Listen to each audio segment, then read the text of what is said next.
beautiful day today. And well, my name is Moses Lunam. I'm from the community of Kettle and Stony Point First Nation.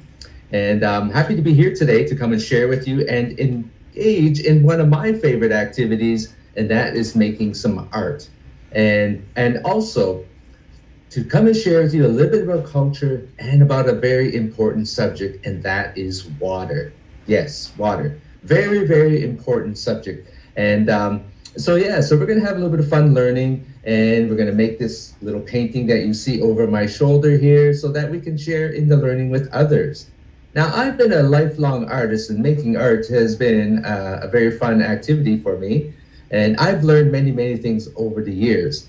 And for me, art has always been a way to share what I've learned, through art. Yeah, so that's what we're going to do. And I'm going to show you how we're going to make this painting. I want you to follow along with me, and we're going to go over some of the art materials, and I'm going to show you how to use those materials as well. But yeah, very, very important subject today about water. And very, very important, because water is very important for our planet. It's important for us to keep us healthy. And a lot of living things here on Mother Earth rely on that water. So we have to make sure that it's nice and clean and healthy for everybody, because it sustains us, it keeps us alive. So that's what our focus today is going to be on, water, but also a very important bird. Yeah, we're in the time of spring now, and waking up this morning, I could already hear the birds coming back. And that's what I love about spring, is when those birds return and we can hear them singing, right? Yeah, I love spring. But it also means it's a time of a very important bird in my culture. He's a visitor who comes at this time of year in spring. And he has a name for him as well. We have a name for him. He's called the Thunderbird. Yeah, the Thunderbird. What a name, eh? Very powerful.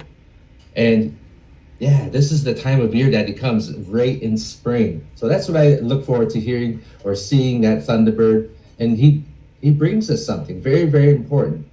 And what he does is that he brings that thunderstorm. He brings that rain. He brings that water that we need at this time of year. So our plants can grow. Our medicine can grow. Yeah, that's the gift that he brings to us. So that's what our painting is about today, is water and the Thunderbird. And the gift that he brings is that rain.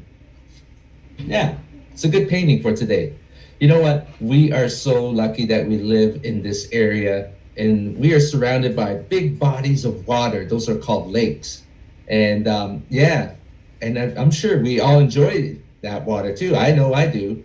We have a beautiful beach. It's nice to go there in the summertime to swim, to cool off. Yeah, that water helps us. So very, very important. And we're very, very lucky that we live in this area, and being able to drink from the tap.